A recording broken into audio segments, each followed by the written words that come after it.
नमस्कार, आप देख रहे हैं एसटीवी न्यूज़। मैं हूं अंसारुल हक।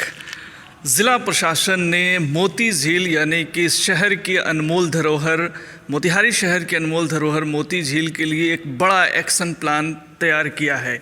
इसके तहत जो है एक बड़ी कार्रवाई को अंजाम देने की शुरुआत हो गई है। एक बार फिर से हम आपको ये बता दें कि जो है जो भी अतिक्रमणकारी हैं उनके ऊपर इस बार पूरी तरह से हर तरह से घेरने की उन्हें कोशिश की जा रही है। एक इश्तहार जो है जगह जगह मोतिहारी शहर में लगाया गया है, जिसके ज़रिए पूरे जो अतिक्रमणकारी हैं उनके नामों की सूची सार्वजनिक की गई है। इसके अलावा और क्या क्या चीज़ें जो है मोती झील के लिए अमल में लाई जानी है प्रशासनिक तौर पे, इस पर बात करने के लिए इस वक्त हम हैं मोतिहारी एडीएम शशि शेखर जी के पास।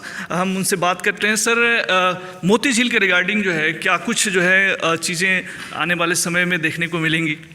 मोती झील और शहर में जो ट्रैफिक व्यवस्था है उसके सुधार के लिए आज जिला पदाधिकारी महोदय की अध्यक्षता में एक एक्सटेंसिव बैठक की गई है, जिसमें पुलिस अधीक्षक महोदय भी थे, अनुमंडल पदाधिकारी भी थे, और उस पर यह सहमति बनी है कि सबसे पहले हम लोग कल 9 तारीख से जो हम लोग का तिथि निर्धारित है, ट्रैफिक व्यवस्था जो है यहाँ गड़बड़ है उसको पहले हम लोग सुचारू करें।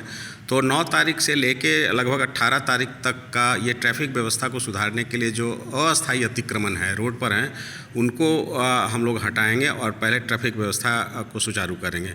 इसमें 9 तारीख को हम लोग सबसे पहले छतौनी चौक से प्रारंभ करेंगे और ढाका रोड में आगे जाएंगे, और 10 तारीख को छतौनी चौक से फिर छतौनी थाना तक आएंगे।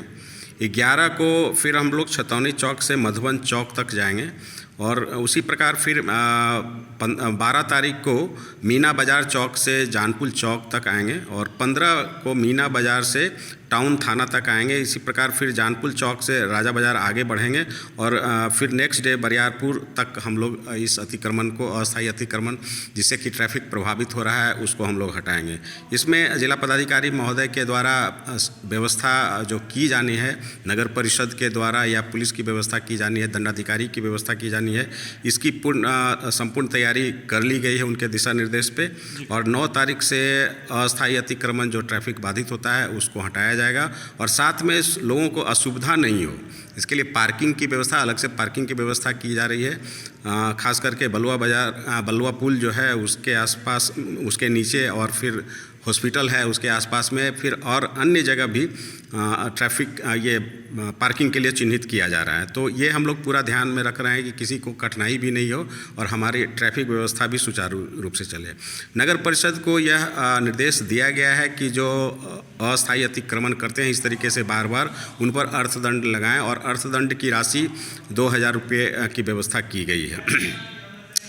हम लोग इलेक्ट्रॉनिक्स चालान की व्यवस्था इस पर जिला पदाधिकारी महोदय के निर्देश पे करने जा रहे हैं। ये पहली बार शहर में लगाया जाएगा।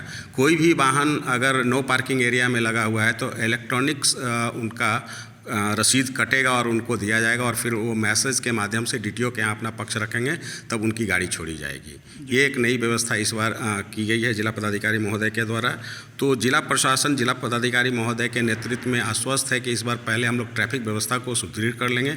इसके उपरांत फिर हम लोग, जैसा आप बता रहे हैं कि मोती झील में जो अतिक्रमण है, 158 अतिक्रमणकारी हैं, उनको हम लोग चिन्हित किए हुए हैं, पहले से भी मार्किंग उनका किया हुआ है, उनको हटाएंगे। उसके लिए भी हम लोग फेज वाइज डेट निर्धारित किए हैं कि किस रूट में पहले जाएंगे।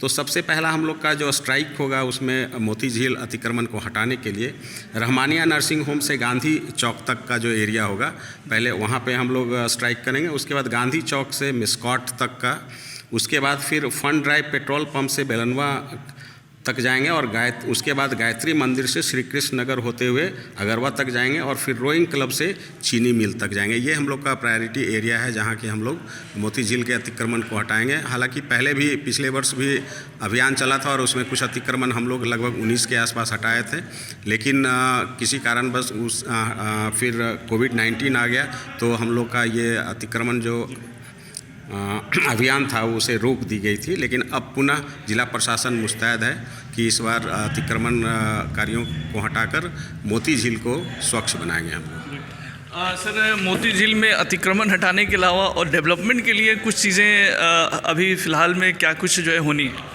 मोती झील में डेवलपमेंट के लिए जिला पदाधिकारी महोदय आप तो पहले से भी देख रहे हैं कि वहाँ बोटिंग वगैरह की व्यवस्था की है, ड्रैगन बोट आया है। इसके अलावा मोती झील की सफाई करने के लिए एक अलग से मशीन की व्यवस्था की जा रही है, वो अविलंब ही प्राप्त हो जाएगा। उसको IOCL के द्वारा प्राप्त किया जाना है, उसकी कार्रवाई चल रही है। तो और बुडको के द्वारा एक ड्राफ्ट ये DPR तैयार किया गया है, जो टेंडर की प्रक्रिया में किसी कारणवश संभवतः इस बार टेंडर फाइनल नहीं हो पाया है, लेकिन वो भी DPR तैयार है। और हम समझते हैं कि ये सारे जितने भी स्कीम्स हैं, ये यदि जो हम लोग इम्प्लीमेंट कर लेते हैं और जिसकी पूरी संभावना है 100% की इम्प्लीमेंट होगा, तो मोती झील बहुत ही अच्छा एक टूरिस्ट स्पॉट बन जाएगा। बहुत बहुत शुक्रिया सर हमसे बात करने के लिए। तो मोती झील के लिए क्या कुछ योजना है, कि क्या कुछ जो है ज़िला प्रशासन के द्वारा की जानी है, ये तमाम चीज़ें बता रहे थे। और निसंदेह सस्टेन्ड एफर्ट से जो है चीज़ें कामयाब होती हैं, तो हर तरह से इसके लिए कोशिशें हो रही हैं और उम्मीद की जा रही है कि आने वाला वक्त मोतिहारी शहर के लिए और मोती झील के लिए एक सुनहरा वक्त